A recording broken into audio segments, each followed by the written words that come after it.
हिंदी साहित्य कक्षा 12 में आज हम यहाँ छंदों को याद करने की ट्रिक के बारे में बात करेंगे।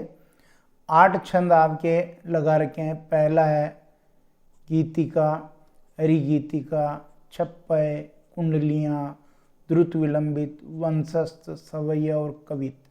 इन 8 छंदों को हम कम से कम समय में कैसे याद रखें और हमारा जो रिक्त स्थान वाला जो प्रश्न आएगा जिसमें 2 प्रश्न शामिल होंगे छंद के, वो सही हो जाए।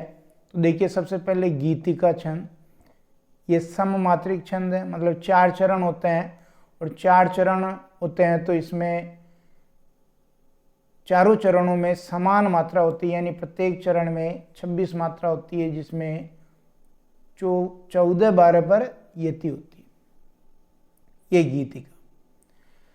ऐसे ही दूसरा हरि गीतिका, ये भी सममात्रिक छंद है, मतलब 4 चरण होते हैं और चारों चरण में समान मात्रा होती है, तो प्रत्येक चरण में इसमें 28 मात्रा होती है और 16-12 पर यति होती है।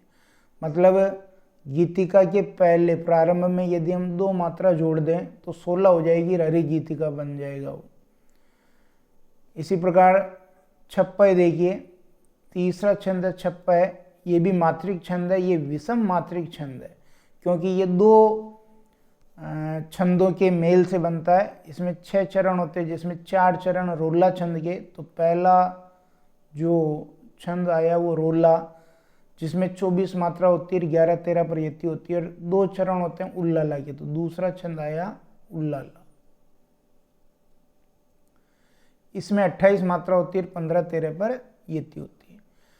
अब इसकी ट्रिक देखिए, ट्रिक है छप छप रोमू। छप छप का मतलब हो गया छप्पय, और रोमू, यहाँ देखिए रोमू शब्द है, ये रो, तो रो का मतलब हो गया रोला और ऊ का मतलब हो गया उल्लाला।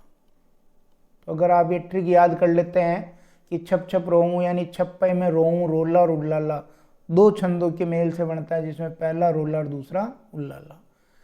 कुंडलियाँ छंद देखिए, ये भी विषम मात्रिक छंद है क्योंकि 2 छंदों के मेल से ही बनता है, जिसमें 6 चरण होते हैं। शुरू के 2 चरण दोहा छंद के होते हैं, जिसमें 13-11 पर यति होती है और 24 मात्रा होती है, और लास्ट के 4 चरण रोला छंद के होते हैं, जिसमें 11-13 पर यति होती है और 24 मात्रा होती है। इसकी ट्रिक है कुंडली मारना दोहरो काम। अब यहाँ कुंडली मारना, कुंडली से हो गया कुंडलियाँ छंद, और दोहरो, यहाँ 2 शब्द अपने आए हैं, दोहरो। दो का मतलब हो गया दोहा और रो का मतलब हो गया रोला। तो कुंडली छंद या कुंडलियाँ छंद 2 छंदों के मेल से बनता है, दोहा और रोला।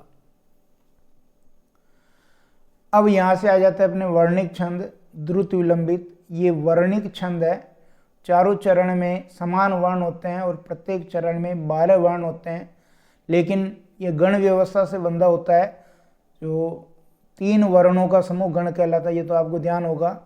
तो नगण, बगण, भगण और रगण, 12 वर्ण तो आएंगे, लेकिन नगण, बगण, भगण, रगण से आना चाहिए। तो ट्रिक हो जाएगा, न का मतलब नगण, नभो भरोसे, न का मतलब नगण, भ का मतलब भगण, भ का मतलब भगण, र का मतलब रगण। ये गण याद करने की ट्रिक है। यानी द्रुत विलंबित में कौन कौन से गण आ रहे हैं, तो नभो भरो, नगण, भगण, भगण, रगण। और फिर आगे वंशस्थ, ये भी वर्णिक छंद है, 4 चरण होते हैं, चारों चरण में समान वर्ण होते हैं, यानी प्रत्येक चरण में 12 वर्ण होते हैं। इसमें भी गण व्यवस्था होती है, जिसमें जगण, तगण, जगण, रगण आते हैं। तो हमने इसकी ट्रिक बना ली है। ट्रिक है जतौ जरौ, यानी जगण, तगण, जगण और रगण। जतौ जरौ, जगण, तगण, जगण, रगण। तो 3 वर्णों का समूह गण कहलाता है। तो इसमें 4 गण आ रहे हैं, तो 4 या 12 वर्ण हो गए। ऐसे सवैया छंद, ये वर्णिक दंडक छंद है, चूंकि ये वर्णिक छंद है और इसके प्रत्येक चरण में 22 से 26 तक वर्ण होते हैं और इसमें गण व्यवस्था भी होती है। और अंतिम है कवित छंद, ये भी वर्णिक दंडक छंद है, इसके प्रत्येक चरण में 31 से 33 तक वर्ण होते हैं। तो 4 आपके वर्णिक छंद है और 4 ही आपके मात्रिक छंद हैं। ये छंद को याद करने की ट्रिक है। रिक्त स्थान वाले प्रश्न आते हैं आपके परीक्षा में, रिक्त स्थान वाले प्रश्न आते हैं।